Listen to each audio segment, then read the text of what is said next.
Bueno, le damos la bienvenida a más que un invitado, a nuestro colaborador permanente, me refiero al presidente de Interamerican Training, mi buen amigo Antonio de la Cruz. Vamos a analizar lo que está pasando en Venezuela porque estamos a 39 días del proceso electoral, Antonio, y yo veo tan claro el triunfo que también veo tan en peligro el proceso.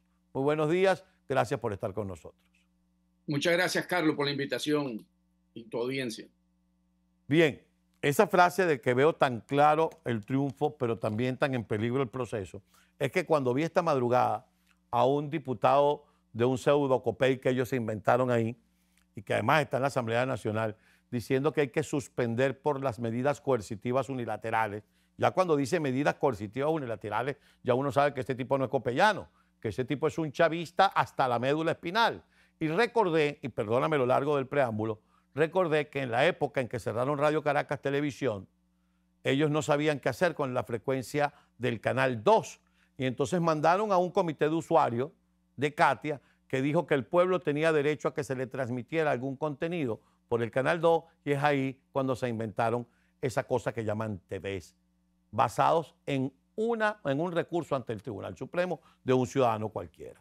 Entonces yo veo que está tan claro que el mundo va a ganar las elecciones que ellos o entregan mansamente, como me dijo José Vicente Carrasquero ayer, o evitan el proceso. Gracias, Carlos. Fíjate, ¿qué tenemos? Muy válida tu afirmación. Vi- a mayor posibilidad de ganar las elecciones la parte de Mundo González, a mayor riesgo el proceso, como lo planteaste. Son inversamente proporcionales. Si sube la posibilidad de que estamos en un momento de cambio en Venezuela tan obvio, el proceso corre riesgo. ¿Y de qué depende? Depende precisamente de esa resistencia del pueblo venezolano, donde hay una participación activa, masiva, de todos los ciudadanos que vemos, a pesar de los obstáculos, se moviliza para hacer valer su derecho al voto. ¿Esto qué lleva? Esto lleva básicamente al que el régimen sigue en esa, si lo vemos proporcionalmente en la parte del proceso, de que va generando obstáculos para ello. Tú lo señalaste temprano, el terrorismo de Estado. ¿Okay? Usan en este momento el terrorismo de Estado para meter miedo, para que la gente ver si esa voluntad de cambio disminuye en su participación, porque definitivamente Maduro no logra avanzar en las encuestas. Lo vemos en todas sus participaciones que ha ido asistiendo en cada uno de estos pueblos y ciudades, y cada vez la participación es menor a pesar de la cantidad de buses que lleva. Y lo vemos en los mismos actos de ¿cómo se llama?, de la hermana de Jorge Rodríguez, Delcy Rodríguez, y del mismo, el que tú ves todos los miércoles, que es Ya me el del aburre, lo vi ayer un pedacito y me aburrí. Diosdado Cabello. Entonces, ¿qué pasa? Si eso no produce, porque han venido arreciando en esa línea de acción, están colocando otras como la suspensión de la tarjeta de la MUT, que ahí colocaron también un recurso con tu amigo Ratia, ¿verdad? Recordamos, en el TCJ también, para que tomase una decisión en algún momento. Entonces tienen varias, aquí se le dice, varias herramientas dentro de la caja. Herramientas tienen varias. Podrían utilizar eso, que de acuerdo a información que me ha llegado, podía estar en 15 días antes de el proceso de elección, el 28 de julio. ¿Y eso qué nos lleva? Eso nos lleva a un golpe de Estado. Definitivamente en ese momento se consume un golpe de Estado, y aquí entonces habría que plantearse cómo va a reaccionar esa comunidad que hoy hace un llamado internacional a Maduro, y podemos ver el Ahí Parlamento. te voy a interrumpir, Antonio, porque si bien es cierto que la comunidad internacional, y de hecho yo amanezco hoy con el optimismo en cuanto a la observación, porque veo que el Centro Carter, porque veo la comisión mixta del Partido Popular y del Partido Socialista que acuerdan en enviar una misión de observación, incluso veo a Brasil diciendo que tiene que ser observada. Así como amanezco optimista con esto, digo, si se produce esto que tú llamas un golpe de Estado, no es solamente la sociedad civil. Yo creo que aquí va a haber una reacción militar. Totalmente. Aquí entonces hay que señalarlo con el nombre que es, porque ¿qué es lo que quiere? Que ante este entusiasmo y esta participación masiva se puede crear la ilusión de que no importa, apoyemos a quien sea que le gane a Maduro.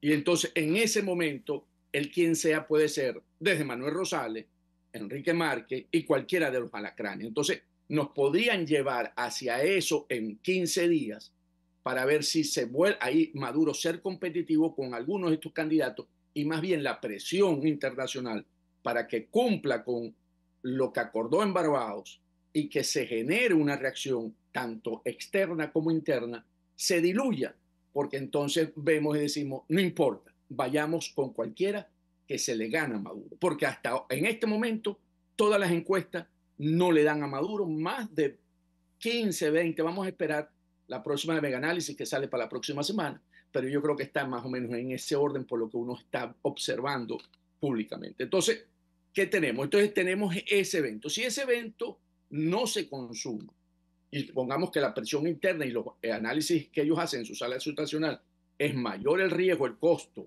político que pagan, entonces colocaron ayer, como tú dijiste, posponer la elección. Ayer pusieron dentro de su caja de herramientas posponer la elección sin tener que usar a Guyana, porque ese ya sí lo midieron y saben que no hay consenso dentro de las Fuerzas Armadas para ir a un escenario de confrontación o crear un falso positivo con Guyana. Entonces crearon uno para darle entre comillas, una salida legal, legítima por el TSJ, para posponer el evento popular. Entonces, si nosotros, el evento del voto. Entonces, ¿qué es lo que estamos viendo? Que cada obstáculo hay que irlo superando a medida que se va presentando, como lo hemos dicho anteriormente. Esto es una elección que se llevará a cabo en un contexto de facto, desprovisto de las garantías institucionales y electorales, y en ausencia palpable de un Estado democrático y Ahora, constitucional. eso es tragarse la raya amarilla completica, es comerse los stop signs, la luz, raya amarilla y cuánto warning hay. Y me disculpan el Spanglish, pero es que es tan obvio que si suspenden las elecciones es porque saben que las van a perder, que eso, o sea, así como tú me acabas de decir, la información que me ha llegado es que eso podría ocurrir unos 15 días antes. Te llegó a ti, Antonio de la Cruz, que estás en Estados Unidos. Le llegó a María Corina, le llegó a Edmundo, le llegó a la plataforma unitaria y a los colaboradores cercanos en la campaña. Obviamente también se están preparando para eso. Totalmente. Y aquí entonces la acción de parte de la población, de los que hoy están decididos a que se consiga un cambio en Venezuela, es mostrar directamente esta solicitud de ir a una elección y no salirnos de la línea, como lo ha dicho hasta ahora María Corina Machado, de la línea electoral. Nosotros esto lo vamos a resolver a través de elecciones y tampoco sacarnos de que vayamos a llamar a una abstención, que es lo que ha querido desde el principio el régimen. Esa no existe, esa no existe. Y te voy a explicar por qué. George Aikoff, con quien hablé a principio de esta semana, lo denominó el síndrome de la mata de mamón. Y yo le estoy agregando el síndrome del camión del sonido. Me explico. ¿Qué le hicieron a la señora Hernández? Le cerraron un modesto negocio, casi un humilde negocio, en el que vendía empanadas, porque María Corina se paró ahí a comerse unas empanadas. Entonces le mandaron el CNA y le cerraron el negocio. ¿Qué hicieron la señora Hernández? Se fueron bajo la mata de mamón, montaron su mesita, su caldero y siguieron vendiendo empanadas. Es decir, no le tuvieron miedo al régimen. Y yo le agrego el síndrome del camión del sonido, porque ayer, a pesar de las amenazas de muerte, llegó el SEBIN, se quería llevar el camión del sonido y la gente no dejó que el SEBIN se llevara el camión del sonido. La gente no va a dejar que le arrebaten las elecciones. Ok, entonces, en un evento de un golpe de Estado, como lo hemos denominado, entonces, ¿cómo vamos a actuar precisamente ahí con esa participación y esa motivación y ese deseo de cambio? Tiene que materializarse en términos de solicitar a través de una participación pacífica que no se va a aceptar la decisión de ir con cualquier candidato, porque aquí vuelvo a insistir, aquí lo que el régimen quiere es seguir escogiendo con quién quiere ir a esta elección. Y entonces cerrarnos las vías, decir no es el mundo, Entonces, esa voluntad de cambio que se manifiesta a través de otro, y eso, los candidatos que están quedando son básicamente los que el régimen reconoce. Entonces, en ese sentido, habría que buscar que se pueda nombrar un tercer candidato que no esté vinculado a los alacranes ni, ni a la posición funcional, porque el escenario es el siguiente si lo niegan. Dicen, supongamos el escenario negado, porque no lo deseamos bajo ninguna circunstancia, que a Maduro le dé un infarto. Entonces el PSUV no va a tener opción sino que escoger entre los que están hoy postulados en el tarjetón para poder ir a este evento electoral, o podrá escoger uno que no esté precisamente dentro de ese evento electoral. No, pero nosotros no queremos que a Maduro le dé un infarto. Yo estoy de acuerdo, te lo acabo de decir, pero estoy poniendo el escenario porque nos van a decir, no, es que no pueden escoger a nadie que no esté dentro de que hoy están en el tarjetón. Si Maduro estuviera imposibilitado de participar por cualquier razón, ellos van a tener que escoger entre los bates quebrados que pusieron ellos mismos ahí. No, ellos no van a hacer eso, ellos buscarán colocar a alguien que le transmite la confianza y ahí entonces, porque eso no está cerrado 100%. Ahí. Es decir, que si ellos nos sacan el mundo, nosotros podemos escoger entre alguien que no esté. Porque vamos a estar claros en una cosa, me tengo que ir a la pausa. Manuel Rosales, para poner el ejemplo de Manuel Rosales, en todas las encuestas no gana ni que lo apoye María Corina. Y tú lo sabes. Si María Corina le levanta la mano a Manuel, yo no sé si eso cambió después que él otorgó la tarjeta de un nuevo tiempo, pero en la última encuesta de Megaanálisis, cuando él todavía estaba en la jugada, no ganaba ni con el apoyo de María Corina. Si eso cambió, bueno, bien por Manuel Rosales. Pero si le sacan el mundo, solo puede ganar al quien María Corina le ponga la mano en el hombro. ¿Sí o no? Me lo responde al regreso de la pausa. Ya venimos. Antes de irnos a la pausa, yo le dejaba a Antonio una inquietud, porque él dice, bueno, si nos quitan el mundo, María Corina, o mejor dicho, en la plataforma unitaria tendría que escoger un candidato, pero entre los que están son los bates quebrados. Si Maduro no estuviera, Maduro no va a ir a escoger entre los que ya están inscritos. Se saltaría esa norma que ellos mismos pusieron y escogerían un candidato.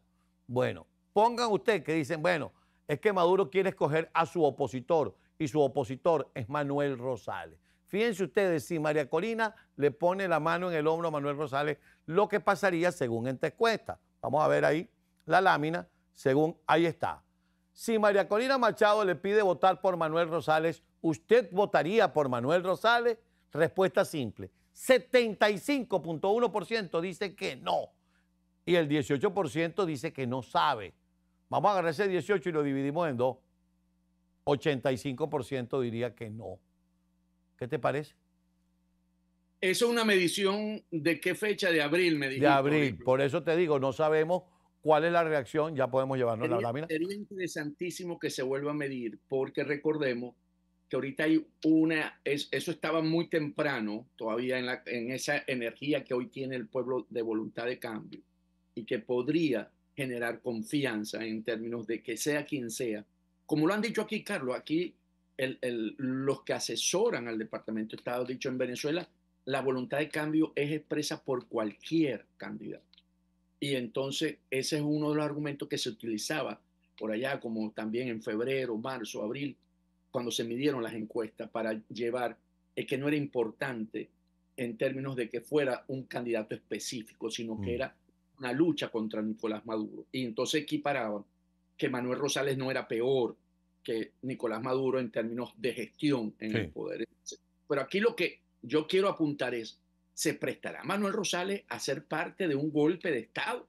Porque yo no lo estoy viendo en términos de que pueda correr, sino que ante un golpe de Estado, ahí tenemos que aglutinarnos todos tanto la plataforma unitaria, María Corina Machado, el pueblo, ¿verdad? En términos de rechazar eso que está, la comunidad internacional, y llevar a esto un costo muy alto políticamente para Maduro, en términos del aislamiento per se. Yo ni siquiera quiero ir a un escenario donde se plantee eso como una opción, porque pero por supuesto que no, porque estaríamos en la puerta. Es Enrique Márquez. Enrique Márquez está agazapado y él está ahí también, que se mantuvo, no renunció, y podría ser otro de los que podrían empezar a moverse, de que, Enrique Márquez no es Manuel, es Enrique.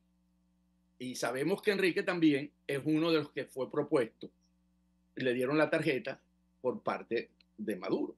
Pero Enrique fue propuesto porque en aquel momento, fíjate tú cómo ha corrido agua debajo del puente. Enrique fue propuesto porque si Manuel se inscribía y no sé cuánto y después trataba, tenían a Enrique, aunque las relaciones entre ellos entendemos que no estaban muy buenas. El propio Enrique dice, yo hace rato que estoy separado de Manuel Rosales. Ayer le leímos una declaración a Enrique que dice que está considerando respaldar a Edmundo González Urrutia.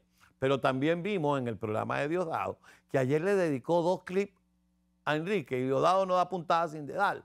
Es decir, le pusieron el ojo a Enrique Márquez. En cualquier momento también le quieren cortar la cabeza como candidato por cualquier razón.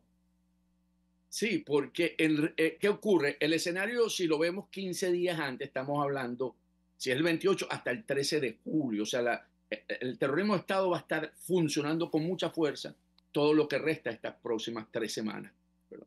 Para llegar al 13, más o menos el 13, 14 de julio, que es donde podría dispararse la acción contra la tarjeta de la MUD y el candidato Edmundo González Urrutia. Es decir, ensayamos amenazándola de muerte, no funcionó.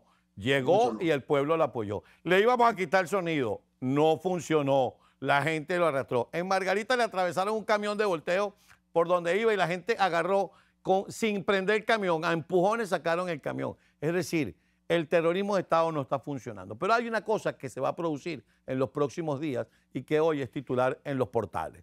Y es que el CNE llamó a firmar el mamotreto de compromiso de respeto de resultados. Y seguro los batequebrados van a ir. Yo incluso me atreví a vaticinar que va el Conde, que va Bertucci, no, a lo mejor Bertucci no.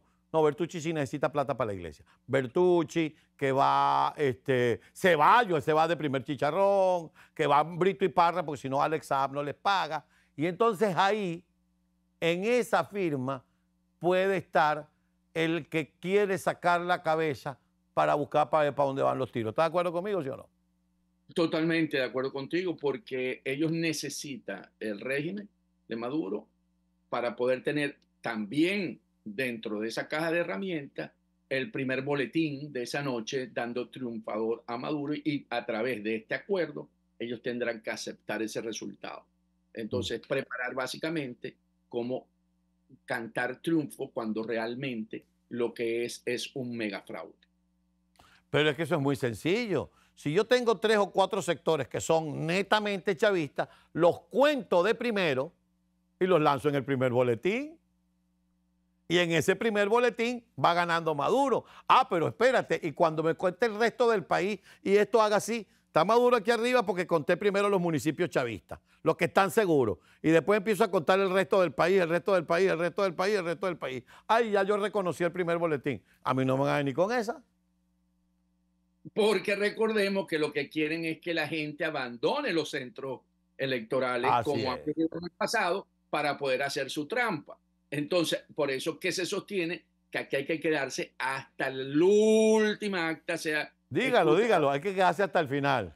Al final, y no abandonar los centros bajo ninguna circunstancia, porque precisamente esa es otra de las estrategias que se canta, entonces se desmotiva, la gente dice no tiene sentido seguir aquí, ahí se hace tarde la noche, empiezan ahí los colectivos a funcionar para meter miedo y la gente se va, deja su centro abandonado y aprovecha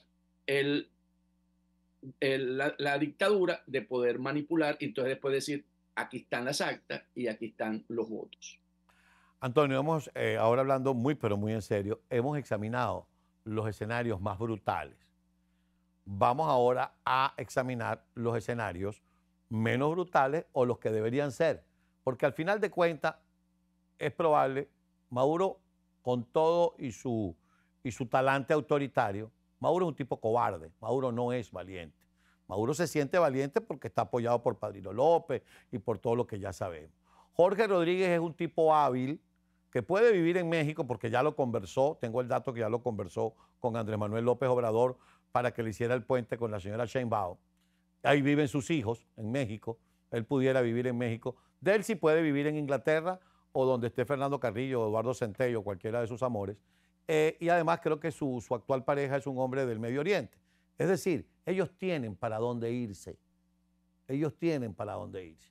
Y en un escenario en el que la mayoría del pueblo venezolano, pero sobre todo la mayoría de la Fuerza Armada le diga, mira, esto no puede ser.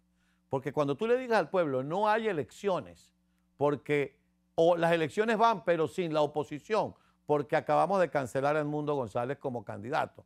Olvídate que la gente no se va a quedar tranquila. Y no estoy hablando de Guarimba.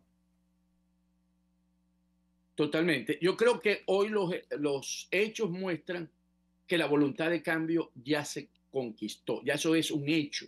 Lo que hay que es manifestarla el 28 de julio.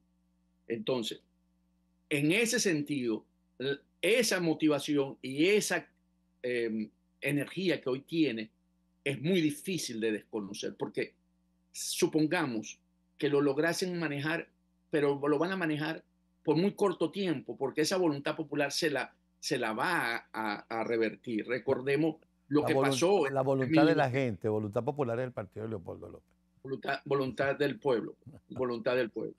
Eh, recordemos lo que pasó en 1958, cuando Marcos Pérez Jiménez, el primero, se roba el plebiscito Así es.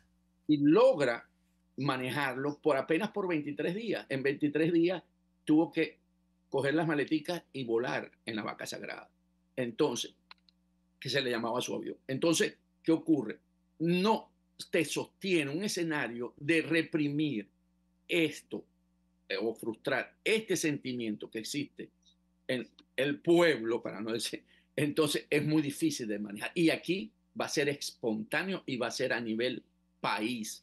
Esto va a ser, como tú lo dijiste, creo que fue, es un cuero seco, donde el toque se te va a levantar en otro lado. Así es. Entonces, yo creo que el escenario que ellos tienen que estar evaluando en este momento, y sobre todo por eso hoy toda la comunidad internacional le exige le propone y le aconseja que tiene que haber la observación internacional, porque lo que le están diciendo, continúa con el proceso electoral, no lo sabotees, permita que haya observación para que pueda haber legitimidad en este proceso el que salga electo en esa votación.